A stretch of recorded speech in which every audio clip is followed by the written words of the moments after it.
Olá, nesta edição do programa TV Empresa vamos conversar com Kilian Rauch, que é sócio proprietário da Edrons, empresa que produz edredons, colchas, roupas de cama, tapetes, almofadas, travesseiros e outros produtos. E vamos conversar sobre a empresa e sobre os seus produtos. Kilian, é um prazer recebê-lo no TV Empresa. É um prazer meu e fico engrandecido como ex-integrante da FURB poder estar aqui e partilhar um pouco do que a gente faz. Uhum. Bom, você de formação é advogado, é isso?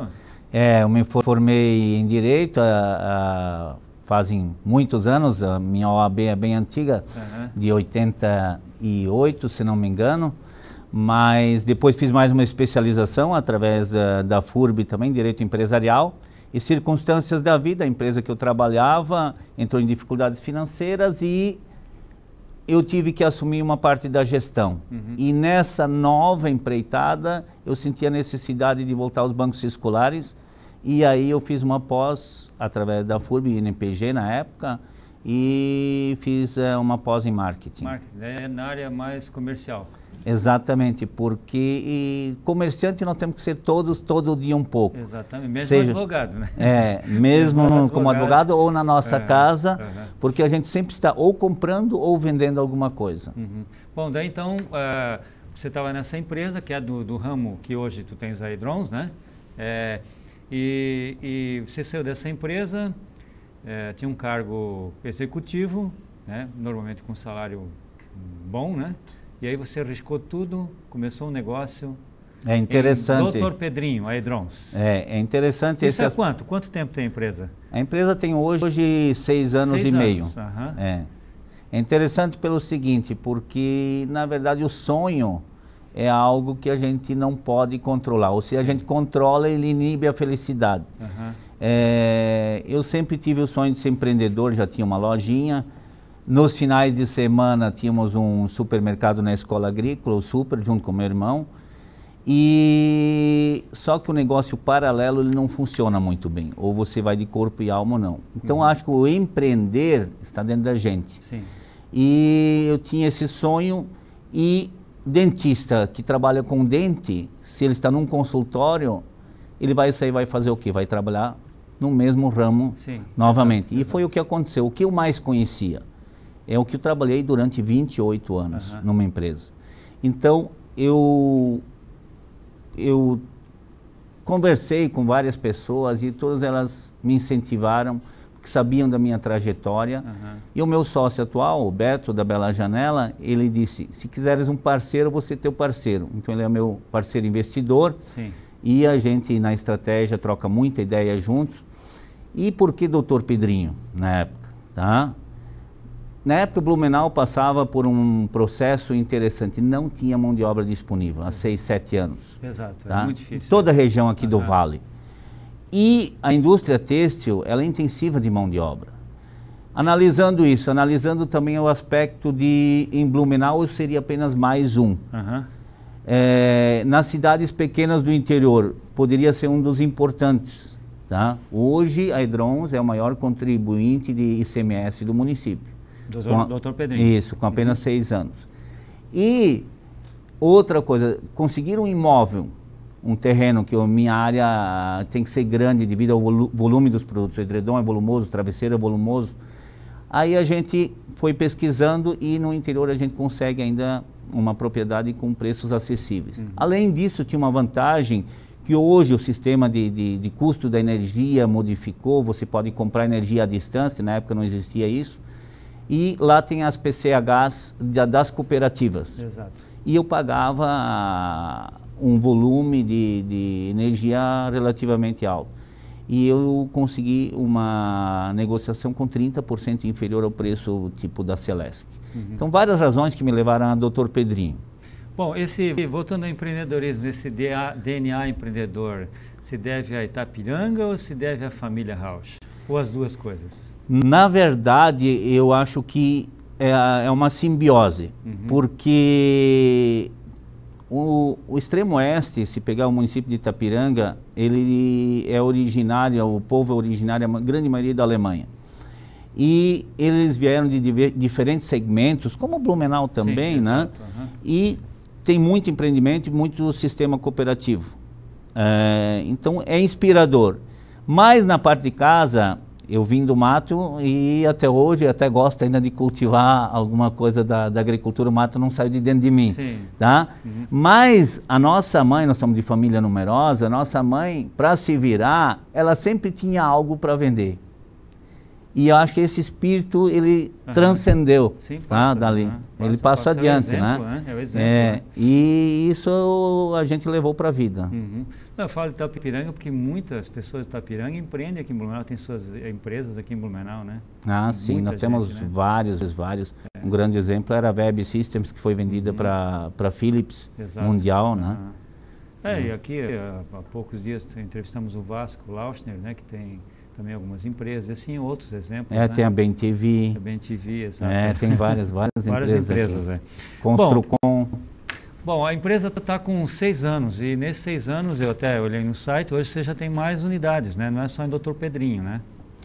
Na verdade, a empresa vem crescendo a um ritmo acelerado.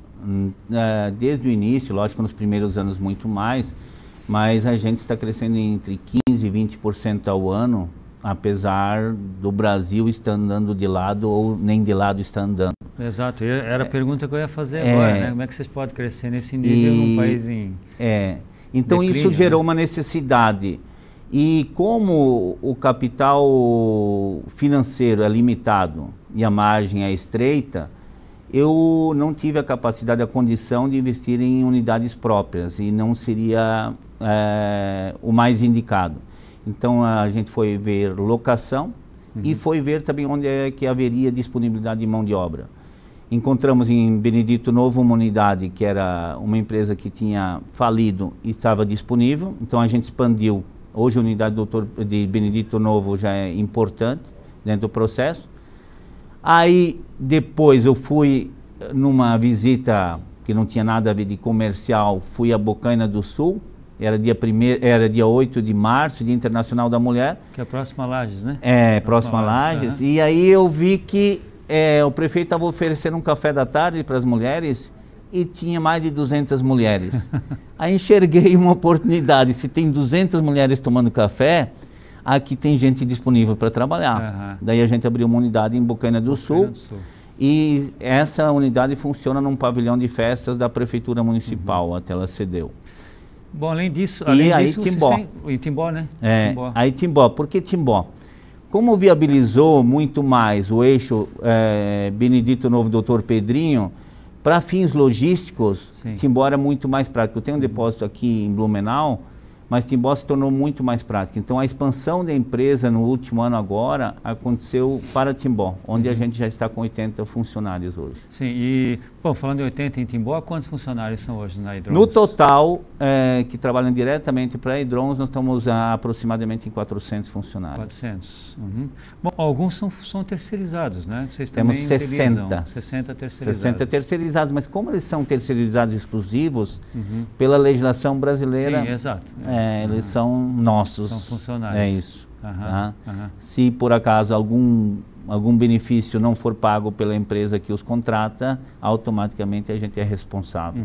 Bom, que fator assim, que fatores você considera importantes nesse crescimento, né, tão acentuado numa economia estagnada, né? Que foi assim, eu percebo que vocês têm um marketing agressivo, né? Também a questão de preço, a questão do design. Quais são os fatores assim que vocês conseguiram esse crescimento tão acentuado? Se nós olharmos os P's do marketing, né? E como sou ex-aluno da FURB, e essa matéria eu gostava muito, na verdade, quando você só tem o preço, você pode ser superado facilmente. Exatamente. E uma vez que você perdeu o primeiro preço, então a sua arma já foi. Exato. Então, na verdade, eu considero os pontos mais importantes são a diferenciação, a inovação. Por exemplo, a Hidrons lançou o primeiro edredom plush do Brasil. Um produto que eu conheci uns 5 anos antes de criar a Hidrons. Está aqui, né? Vamos mostrá-lo. Aqui, ó. Esse aqui. Isso. Esse aqui. Então, eu vou mostrando, você pode ir falando, né? Esse aqui é o plush. Então, esse edredom, até essa data, só se fazia edredons no Brasil com tecido plano, trama urdume e sem relevos. Tá? E o que eu vi na Coreia do Sul? Tá? Que o produto, com um toque, ele abraça a gente, quando a gente dorme com ele. Ele envolve a gente. Enquanto que o tecido plano, muitas vezes, ele arma. Tá? Então, o povo brasileiro, vamos dizer, principalmente o nosso fabricante da nossa região, às vezes ele é muito dentro da empresa. Sim. Tá? E, na verdade, o mundo está fora da empresa. Na época que eu fazia marketing, foi uma constatação muito grande dos professores que a gente teve, a maioria oriundos de São Paulo, tá? Que nós somos muito caseiros. Tá? E, na verdade, a gente tem que enxergar o que o povo usa na rua, o que o povo usa em outros lugares. E essa percepção eu tive, na época eu não tive muita aceitação para lançar ali na empresa que eu estava, porque era muito diferente, era muito fora do normal. Sim. Lancei o produto, ele explodiu, não tinha nem capacidade de produção. Tá? Isso fez com que todo mundo lançasse logo depois. Então, a novidade é uma coisa importante, mas ela dura pouco. Dura pouco, exato. Então, você tem que estar inovando. A inovação é permanente. Né? Você tem que estar inovando constantemente. Há uma outra questão, você tem que ser competitivo. Claro. Tá? Você tem que ser competitivo. E uma outra coisa que eu vejo muito importante, a gente tem que entender o cliente, estar próximo do cliente. Em vez de criar problemas ao cliente num momento difícil como esse, a gente tem que estar ao lado dele e ver de que forma posso ajudá-lo a superar essa fase. Então, a gente abraçado, a gente com certeza tem uma evolução muito maior. Tá? Ele precisa de prazo, ele precisa de flexibilidade, ele precisa de coragem para comprar, para experimentar um produto novo. Então, como ter essa maleabilidade? Isso que faz toda a diferença. Então, o cliente, qual é o maior desafio de um comprador? Tá? Não ficar com o produto estocado na prateleira. Então, esses aspectos todos fazem com que a gente, só fazendo o óbvio, que é ajudar o cliente, tá? Você já faz muita coisa. Lógico que o produto ele tem que ser do agrado do consumidor. Então, se você analisar, por exemplo, o mundo só existe na área do consumo porque existem as mulheres. Tá? Quem consome? Tá? Não sei se a tua experiência é essa, mas as mulheres que me circundam e lá em casa é assim, tá? Elas consomem muito mais do que os homens. Tá? E influenciam mais o consumo. Claro. Então, por necessidade, você não trocaria o produto. Então, hoje o fashion, o design, ele entra também dentro dessas áreas. E essa inovação, ela tem sido constante. Então, a gente renova a coleção 2 vezes por ano.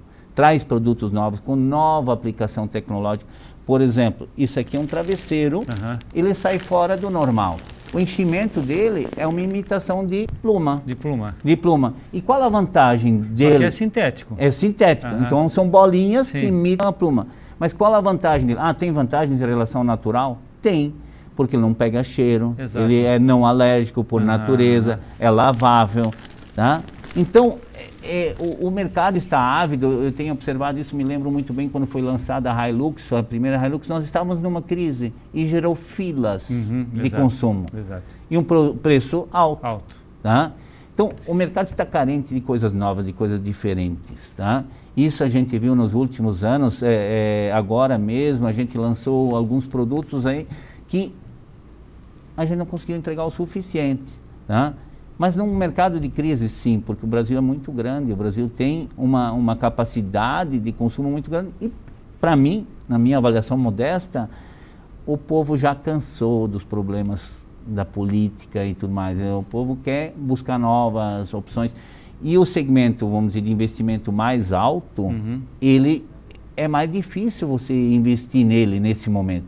Então, a pessoa se dá pequenos prazeres. Tá? Então, se você tem um mercado que está estagnado ou anda para trás e a maioria das empresas segue esse movimento, tá? Se você fizer um movimento contrário a isso, você tem a chance de superar. Então, na verdade, eu aprendi isso quando cheguei a Blumenau. Lá no final de 82, 83, eu visitei a WEG. Na época, a WEG já era uma expressão muito grande. E, como trabalhava em RH, aí eu conheci WEG, Hering, Artex, era um ícone na época. Claro. E o que os diretores da WEG, eu sempre fui curioso, então fui perguntando e eles iam respondendo. A maioria das vezes as pessoas respondem. Digo, como é que vocês conseguem, como é que vocês fazem, tal, em um mercado difícil como esse de agora? Nós não analisamos muito o macroambiente, tá? Nós analisamos mais a microeconomia. Também olhamos o macroambiente. Claro, faz parte. Mas a microeconomia, por quê? Porque se eu for um pouco mais rápido, um pouco melhor, um pouco diferente que a média do mercado, eu tenho chance de participar. Chega na frente, né? Então essa é a minha maneira de pensar. Não é original, mas... Não, mas é prática. É efetiva. É. Ok, vamos ao intervalo, voltaremos em seguida. FURB TV, um canal para saber.